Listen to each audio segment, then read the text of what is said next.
வணக்கம். ரமாசூரி terrace garden. இன்றைக்கி நாம் பார்க்க போகிறது பொன்னாங்கண்ணி கீரை.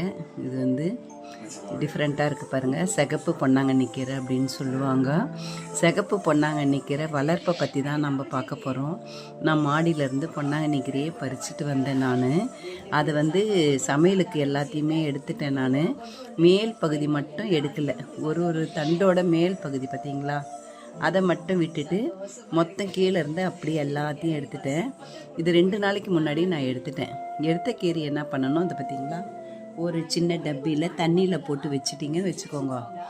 அதுக்கப்புறம் எடுத்து பார்த்திங்கன்னா 2 நாள் கழித்து எல்லாம் அப்படியே நல்லா வேர் விட்டுரும் பாருங்கள். இந்த பார்த்திங்களா எவ்வளோ வேர் விட்டுச்சு, அழகாக விட்டுருக்கு பாருங்கள் வேர். இதை நம்ம அப்படியே எடுத்துன்னு போயிட்டு சின்ன பாட்டு இருந்தால் போதும், அதில் நட்டு வச்சிட்டிங்கன்னா திருப்பி ஒரு வாரத்துக்கிட்டே நிறைய பொன்னாங்கண்ணி கீரை எடுக்கலாம். எல்லாம் பார்த்து இதே மாதிரி நீங்கள் செய்யணுன்னா செய்யலாம். தேங்க்யூ.